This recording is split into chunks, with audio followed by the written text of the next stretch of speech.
Kan jy dit hoor, soos die branders breek van Victoria Bay tot in Gouritsmond? Kan jy dit sien soos die son opkom en skyn oor die ou Tenikwa berge? Beleef jy dit? Die tuinroete, 'n plek waar God regeer. Mense wat 'n verskil maak met geloof, liefde en hoop. 'n Streek wat God ken, mense liefhet en hulle wêreld vernuwe. Habakuk 2 vers 14 sê, die aarde sal gevul word met die kennis van die heerlikheid van die Here, soos die waters die seebodem bedek. Welkom by Doxodeo Tuinroete.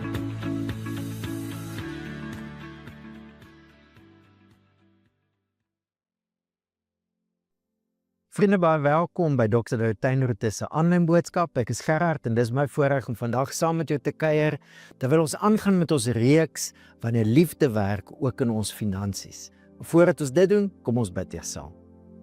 Hemelse Vader, baie dankie dat ons so verseker kan wees van U liefde.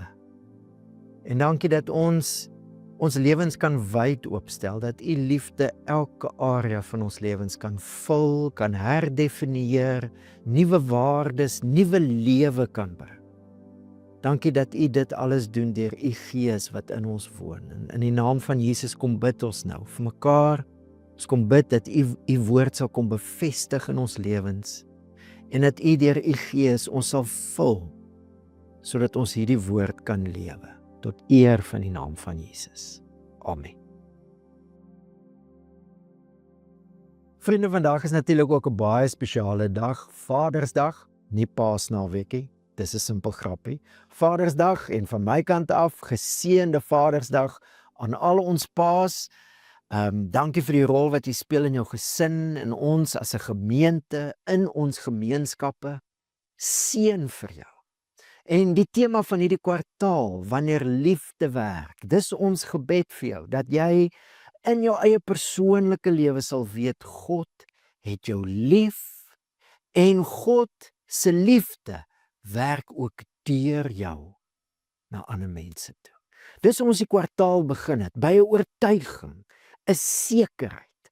As dit kom by liefde, wil God hê ons moet sekerheid hê dat hy ons liefhet. Onthou jy Romeine 5, stel dit so treffend. Toe ons nog magteloos was, het Christus immers op die regte tyd vir die goddeloses gesterf. Regte tyd, timing, né? Timing is alles. God se tydsberekening was perfek. Wat bedoel hy daarmee? 'n Mens sal nie maklik vir 'n regverdige persoon sterf nie. Al sou 'n mens dalk nog die moed hê om vir so 'n goeie persoon te sterf. God bewys sekerheid. God bewys egter sy liefde vir ons daarin dat Christus vir ons gesterf het toe ons nog sondaars was. Die sekerheid wat God wil hê ons in ons moet ronddra oor sy liefde vir ons, is 'n sekerheid wat gebou is op die feit, op God se tydsberekening. Niemand van ons was in die posisie wat ons sy liefde verdien het nie. Ons was sondaars. Die hoofstuk verder sê, toe ons nog sy vyande was, het hy ons met hom versoen. Ons het 'n lewe gelewe wat vyandig was teenoor God. En in daai toestand het God ons so lief, dat Christus sy lewe vir ons gee. Maar die tema van hierdie kwartaal het vir ons uitgelig dat wanneer liefde werk, is dit nie net God wat sy liefde aan ons bevestig. Romeine 5 doen dit en ons het nou uit die Korintiërsbriewe uitgekuier en dit oor en oor gesien. God se liefde is nie net 'n liefde wat hy vir ons het nie, maar dis nou 'n liefde wat van ons vennote maak, medewerkers. Wanneer sy liefde werk, werk ons saam met hom. Romeine 5 vers 5 sê dit, God het sy liefde in ons harte uitgestort deur die Heilige Gees. Hoekom? Sodat ons saam met hom kan werk. 2 Korintiërs 13:13, die seëngebed, die genade van die Here Jesus Christus, dis hoe ons die liefde van God ken, het nou 'n gemeenskap van die Heilige Gees geword, 'n koinonia, 'n partnership. Dis ons seëngebed vir elke pa. mag jy die vennootskap ken, dat God jou persoonlik lief het, en dat hy jou persoonlik nou 'n medewerker gemaak het van sy liefde. Wanneer liefde werk, is nou 'n vennootskap, 'n samewerking met die Heilige Gees. En in hierdie kwartaal het ons nou prakties gekyk, hoe lyk dit in verhoudinge, en hierdie paar weke waarmee ons nou vandag klaarmaak, hoe lyk dit in ons finansies. So al ons paas, seën vir jou. Wanneer liefde werk, mag dit die seën van God in en deur jou lewe wees. Maar vir elkeen van ons, dis die vennootskap waarin ons staan. Dis waarmee God ons kom seën het, toe ons dit nie verdien het nie. Toe ons nog sondaars was. 'n Vennootskap van sy liefde, wat ook in ons finansies werk. En hoe lyk dit? As jy nou die eerste 3 weke van die reeks gemis het, asseblief gaan luister dit, sodat jy die geheel prentjie kry. Want waaroor die reeks nie gaan nie, is dis nie 'n klomp leiers wat nou geld uit gemeentelede uit probeer kry nie. Ek het so 'n snaakse storie die week gehoor van die 2 mans wat uitspoel op 'n eiland. En die een ou gaan swem 'n bietjie en dan lê hy op die strand en dan swem hy weer 'n bietjie en dan lê hy, en die ander ou spartel verwoed rond. Hy bou vuur dat iemand hulle net kan sien. Hy pak met boomstompe SOS daar op die strand, en later kan hy die ander ou se rustigheid nie meer vat nie, en hy stap na hom toe sê vir hom, luister, is jy nie bang, niemand kry ons nie, is jy nie bang nie, sê nou ons bly vir die res van ons lewens hier op die eiland, dit sal verskriklik wees, en hy gaan aan en ander ou sê, raak rustig, hulle gaan ons kry, en die ou vra van, hoe weet jy dit? Hy sê, man, ek verdien 100,000 rand 'n week, en ek gee 10de, my pastoor sal my kry. Nou dit is presies nie waaroor ons in hierdie reeks gesels het. Ons het gekuier uit die 2 hoofstukke uit 2 Korintiërs uit hoofstuk 8 en 9 wat Paulus 2 hoofstukke spandeer om te praat oor ons finansies. Ek gebruik nogal nie een keer die woordjie geld nie. En ek wil jou uitnooi, as jy nou nie die reeks tot hier gevolg het nie, gaan luister daai boodskappe sodat jy die hele prentjie kan kry. Maar vandag, om die reeks mee af te sluit oor wanneer liefde werk in ons finansies, wil ek weer saam met jou kyk na die laaste gedeelte wat Paulus skryf. Hoe land hy hierdie 2 hoofstukke oor finansies in 2 Korintiërs?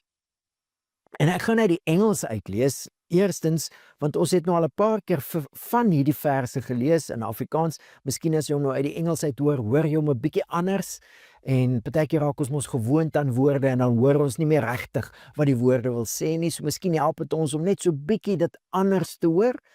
Maar die ander rede is ook, ek het 'n fout gemaak. Ek het 'n fout gemaak aan die begin van die reeks, en dis hoekom ek hom nou uit die Engels uit wil lees, want die Engels help ons om net te sien wat eintlik daar staan. So, kom ons lees saam 2 Korintiërs 9 van vers 6 af.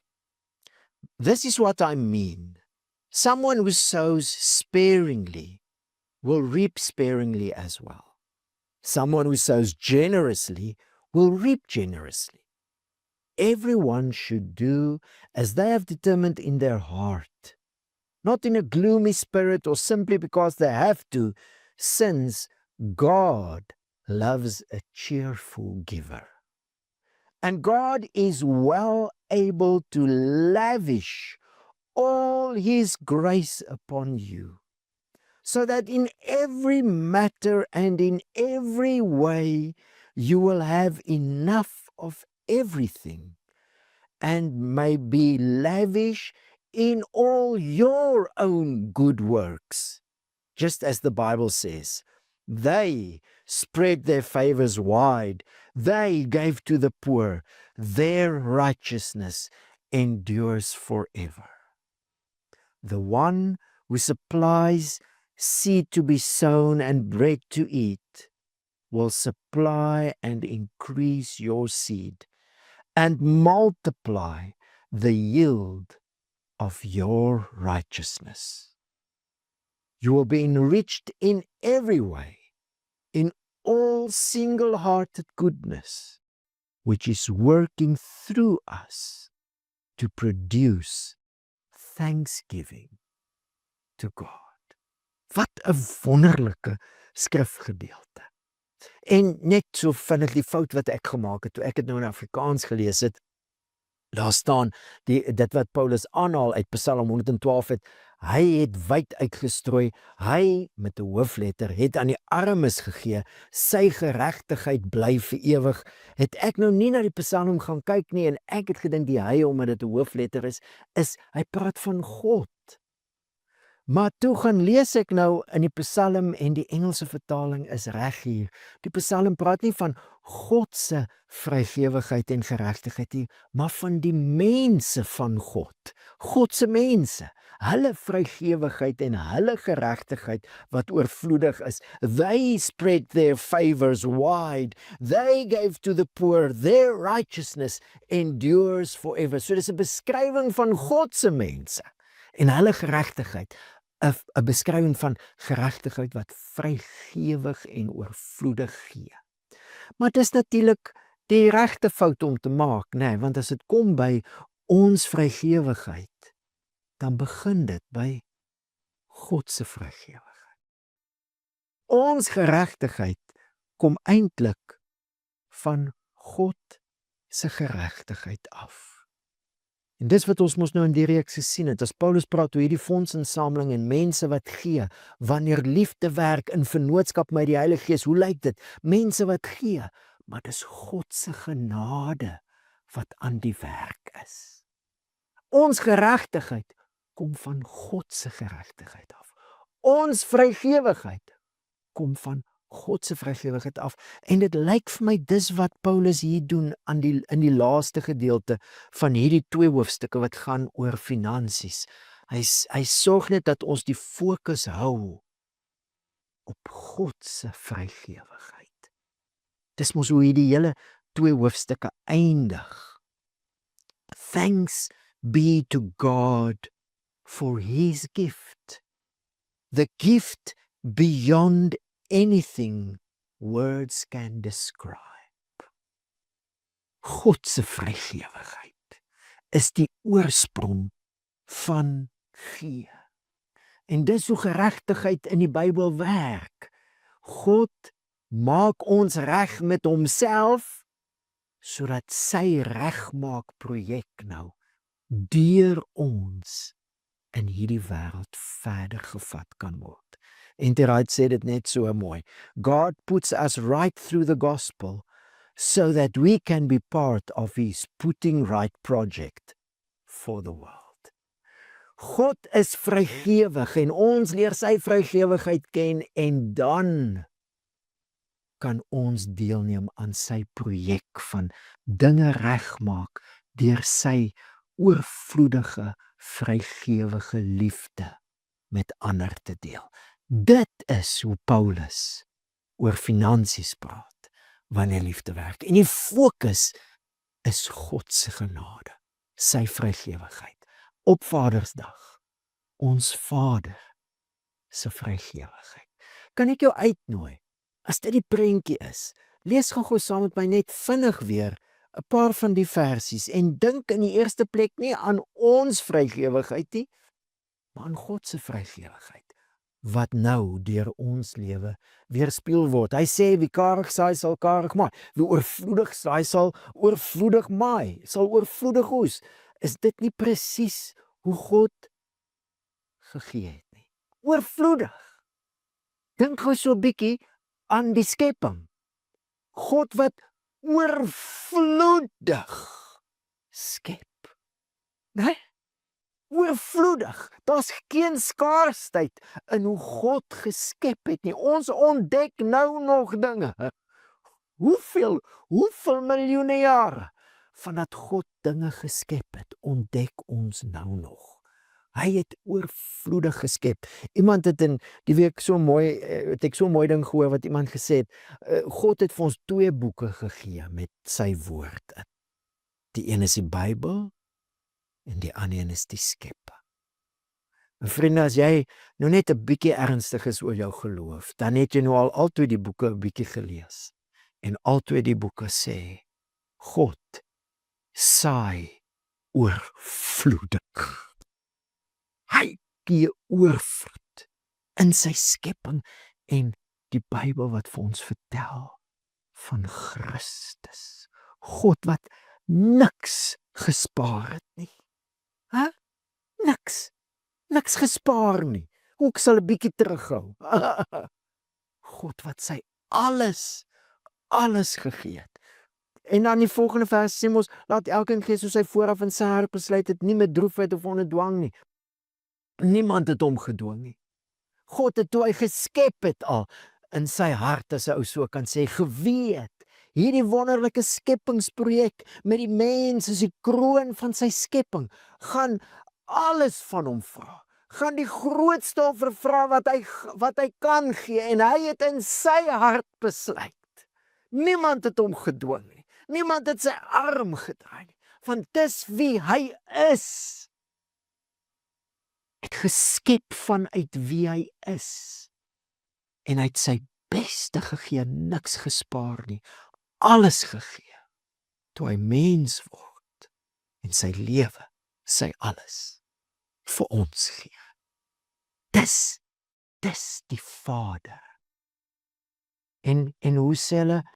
Like father, like son? Nee? Eerste moet ons miskien sê, like son, like father. As ons na Jesus kyk, sien ons die Vader. Maar wanneer ons dan nou die Vader sien, nou sien ons sy familie.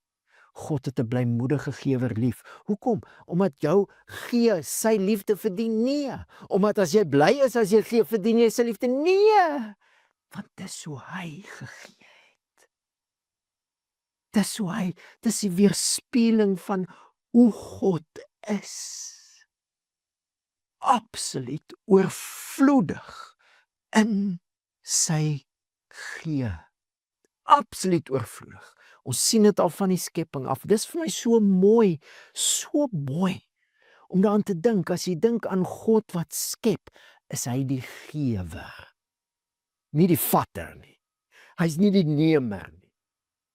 Dis die prentjie wat baie mense van God het. Hy's die kosmiese vatter.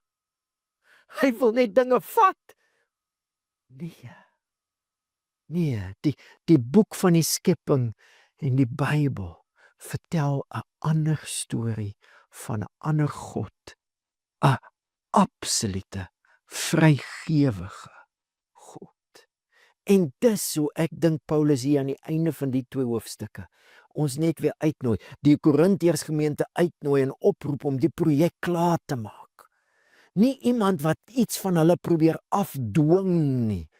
Jy al ooit 'n sambreel verkeerd om in sy sakkie probeer insit, nee, dis 'n gemors. Dit alles hak en dit buig en dit werkie.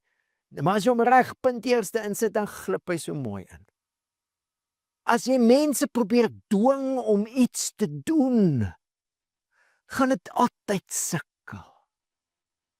Maar wanneer mense begin sien wie God is, waarvan God ons nou deel maak, dis hoe hierdie 2 hoofstukke in Korintiërs werk.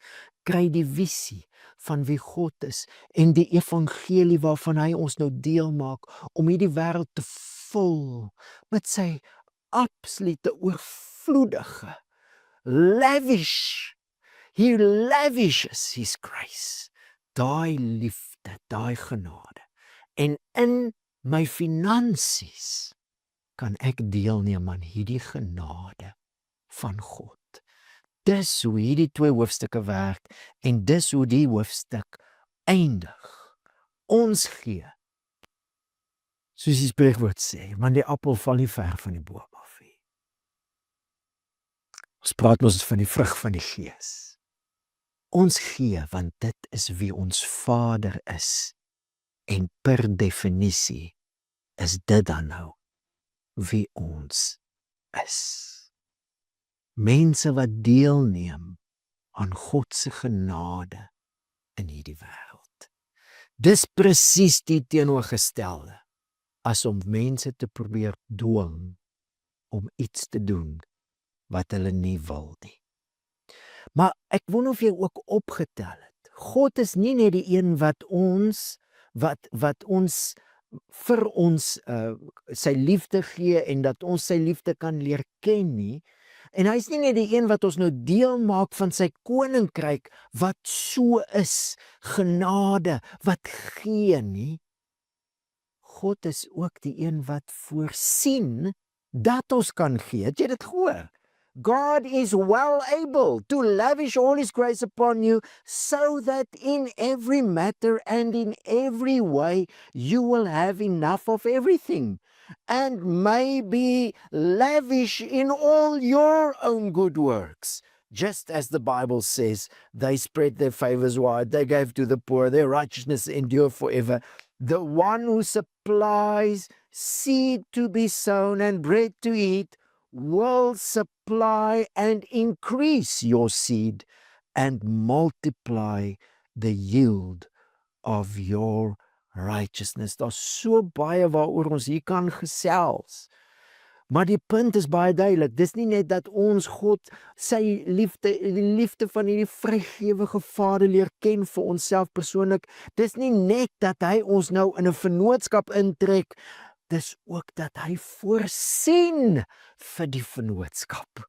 Jy hoor, hy gee die saad en die brood.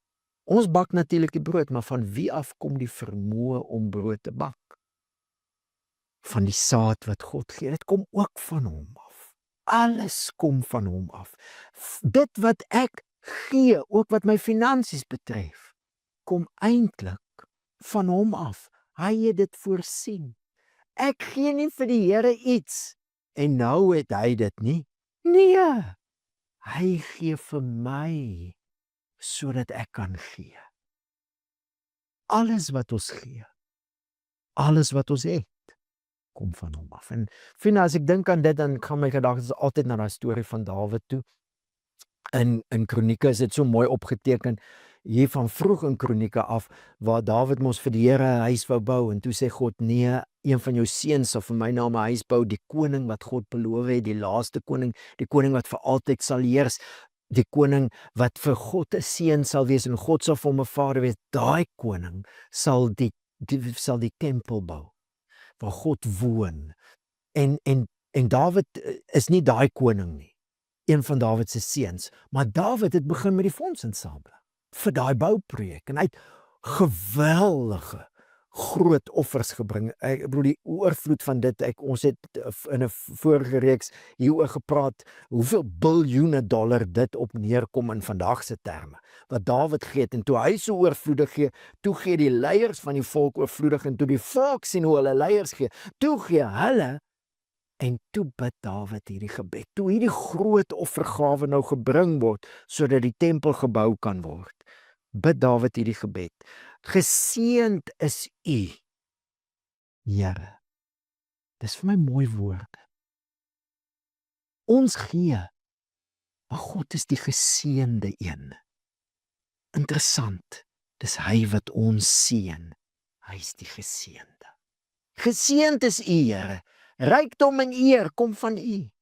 Alles kom van U, en wat ons aan U gee, kom uit U hand. Dis natuurlik 'n heel ander manier van dink as hoe ons wêreld dink, né? Ons wêreld sê, as jy iets het jy dit verdien, jy het dit verkry, en jy hou dit, jy moet dit beskerm, ten alle koste. Dis joune. Ons dink anders. Ek wonder of daai manier van dink nie baie keer lei tot 'n skaarsheid mentaliteit. Ek het hard gewerk hiervoor, dis myne, ek hou vas aan wat, ek klou vas aan wat ek het. Tussentyd klou dit miskien jou vas. Ek klou vas aan wat ek het, want is myne. Ek wonder of daai myne, daai besitlikheid, daai eie ekkigheid, soos daai een oom gesê het, of dit nie baie keer maak dat ons dink daar's net genoeg in die wêreld. En Jesus nooi ons, hy roep ons om heel anderste te begin dink. Heel anderste, die lewe, die wêreld heel anders te sien. God is die skepper, hy is die oorvloedige gewer van alles. En alles wat ek het, selfs my vermoëns om te kon dinge doen en dinge uitdink, kom van hom af. En as ek gee, is dit eintlik dinge wat ek van hom ontvang het. En vriende, hier is dan waarmee ek hierdie reeks wil afsluit. Wanneer ons dink aan gee, dit is hoe Paulus hier praat, wanneer liefde werk in ons finansies. En ons hoor dat alles wat ons het, kom eintlik van God af. Dan gaan gee en vertrou hand aan hand. Jy sien dit nogal in daai Psalm wat Paulus aanhaal, daai wat ek nou verkeerd gelees het, omdat ek dit nie gaan lees het in die Psalms nie. Jy sien dit, die Psalm gebruik 'n klomp Hebreëse letters, die alfabet, sodat jy kan onthou, jy weet, soos 'n akroniem, A, B, C, D, OK, A staan vir dit, B staan vir dit. So iets is in die Psalm, hy gebruik die letters van die alfabet, so jy dit kan memoriseer, omdat dit belangrik is. Maar hoor hoe praat hy van gee en vertrou. Hoor, hy sê vir 'n slegte tyding is hy, hierdie mense van God, nie bang nie. Sy hart is standvastig in vertroue op die Here. Sy hart is bestendig, hy's nie bang nie. Uiteindelik sien hy neer op sy teenstanders. Hy deel uit, hy gee aan behoeftiges. Sy geregtigheid hou stand vir altyd. Wat 'n beskrywing van God se mense. Hulle is oorvloedig in wat hulle gee. Hulle is nie bang nie. Natuurlik kom maar slegte tydings vir almal. In hierdie wêreld gaan ons verdrukking hê, het Jesus gesê. So slegte tydinge, slegte dinge gebeur, planne werk nie altyd uit nie. Partykeer is daar oor genoeg rede om bang te wees. Kyk maar hoe die wêreld nou is, né? Maar God se mense, selfs in sulke tye, is mense wat uitgeken word aan gee. Waar kom dit vandaan? Want hulle harte is bestendig, seker, daar's 'n vastigheid in hulle binneste. Waar kom daai vastigheid vandaan? Hulle is standvastig in vertroue op die Here. Die bron van die gee is die vertroue op God. Vertroue, soos ons nou ook gesels het, in God se goedheid. Sy vrygewigheid, ons Vader, wat so absoluut vrygewig is. 'n Vertroue in wie God is. Hy sal oorvloedig voorsien, nie net dat ek in my behoeftes genoeg het nie, maar dat ek kan gee. Gee en vertrou gaan hand aan hand. En kan ek net gou dit sê, vriende, hierdie Psalm beskryf God se mense. As ons praat oor geregtigheid, dan praat ons oor ons wat in Jesus glo, is nou in Christus. God se mense. God se geregtigheid. Ons is in Christus hierdie tipe mense. Ons probeer nie om soos daai Psalm te lewe nie. Dis wie ons is in Christus. Dis wat God vir ons kom doen het. Die appel val nou regtig nie ver van die boom af nie, want ons is nou ingeënt in Christus. Ons is in hom sulke tipe mense. Mense wat God vertrou en daarom gee. En kan ek gou jou uitnooi om so te dink aan die vennootskap van die Heilige Gees ook. Die Heilige Gees wil my en jou nou help, want dis wie ons is in Christus. Hierdie nuwe mense. Hierdie mense wat God vertrou en vrygewig lewe. Die Heilige Gees vennootskap wil my en jou nou help om dit in te oefen, want dis wie ons is. En onthou wat ons gesê het in die verhoudingsreeks, dit wat jy inoefen, raak jy goed in. Vertrou God. Leef vrygewig. Leef vrygewig en vertrou die Here. Dis so 'n wonderlike dans tussen gee en vertroue. En ek wil jou uitnooi om die uitnodiging in dit te hoor.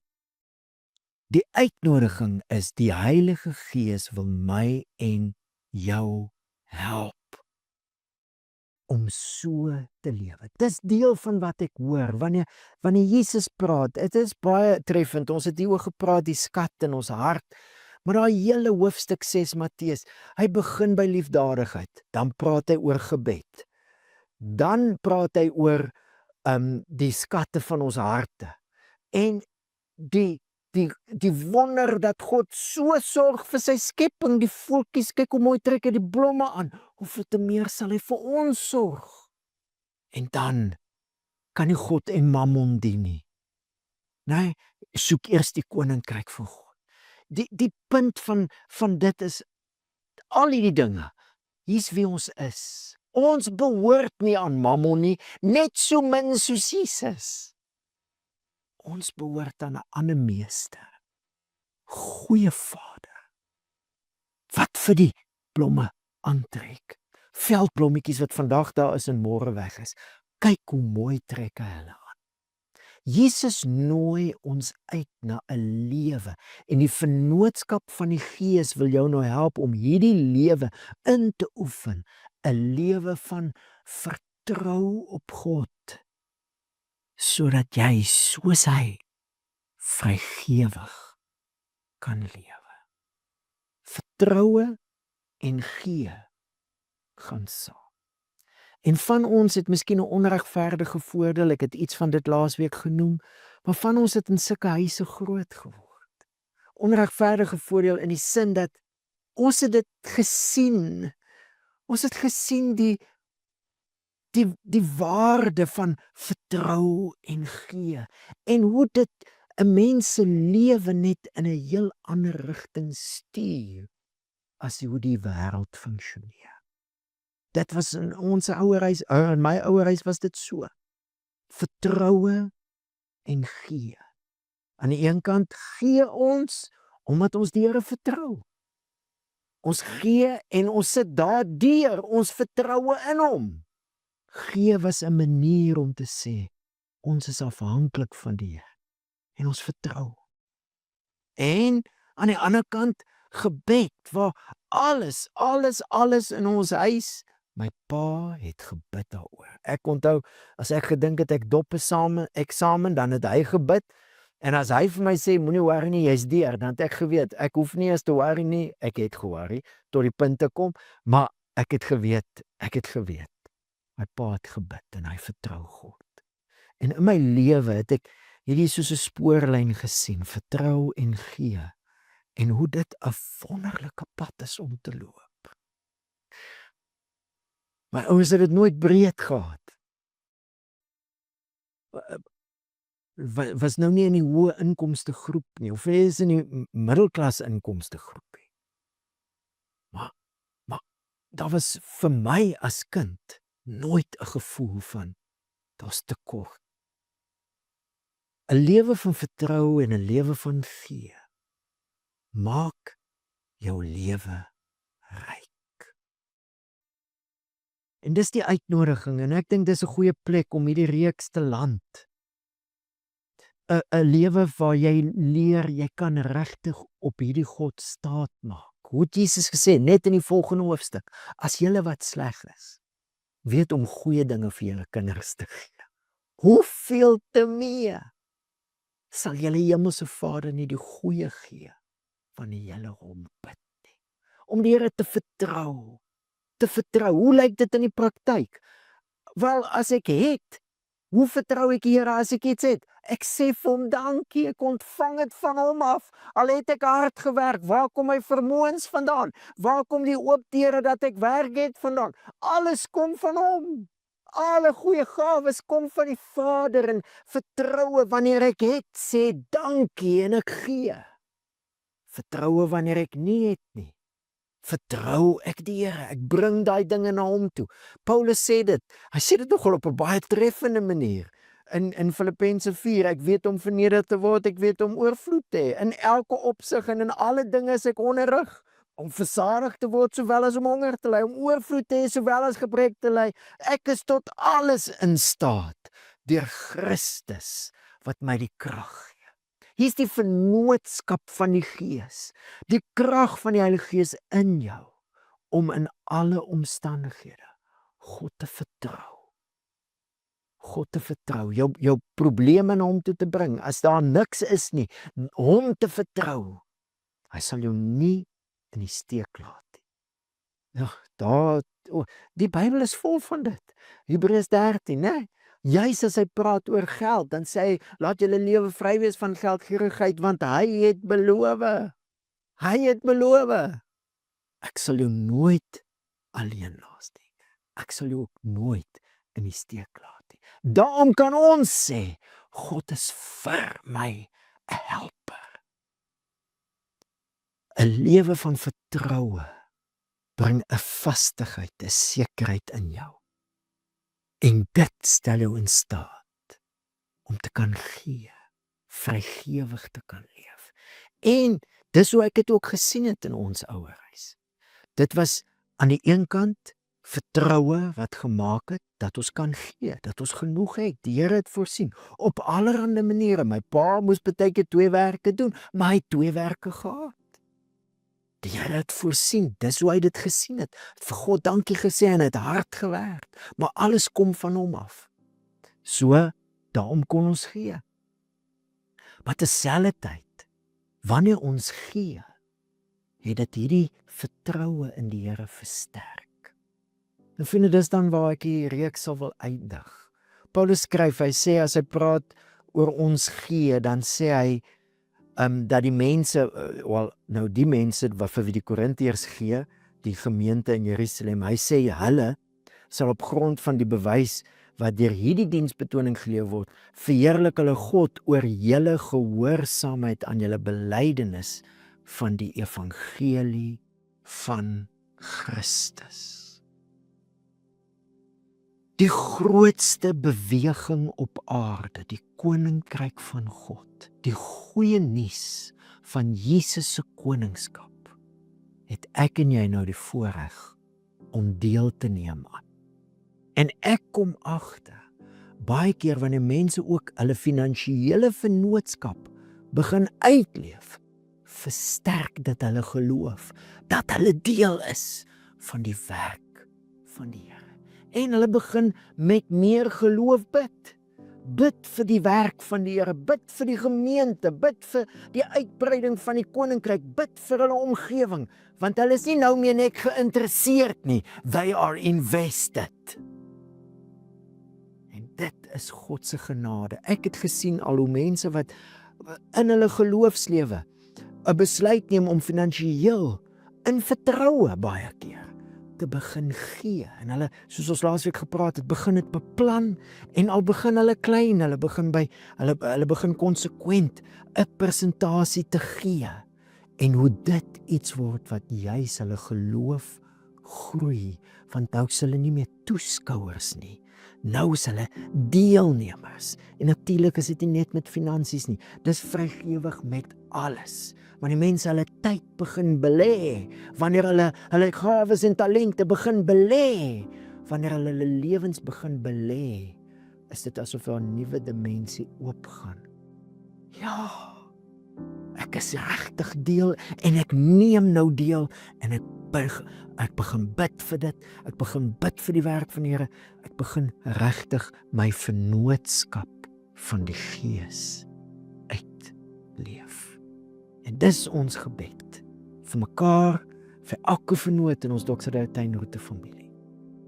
Die genade van die Here Jesus Christus en die liefde van God en die gemeenskap van die Heilige Gees, die vennootskap van God drie-enig, ons vrygewige God, seën jou met 'n lewe van sy genade, ook in jou finansies. 'n Lewe waar jy deelneem aan eerste sy koninkryk en sien hoe God nie net die een is wat jou deel gemaak het nie, maar hoe hy ook vir jou voorsien in jou behoeftes, maar ook voorsien sodat jy kan gee. Die Here seën jou in hierdie pad wat ons saam met hom loop, wanneer liefde werk in ons finansies.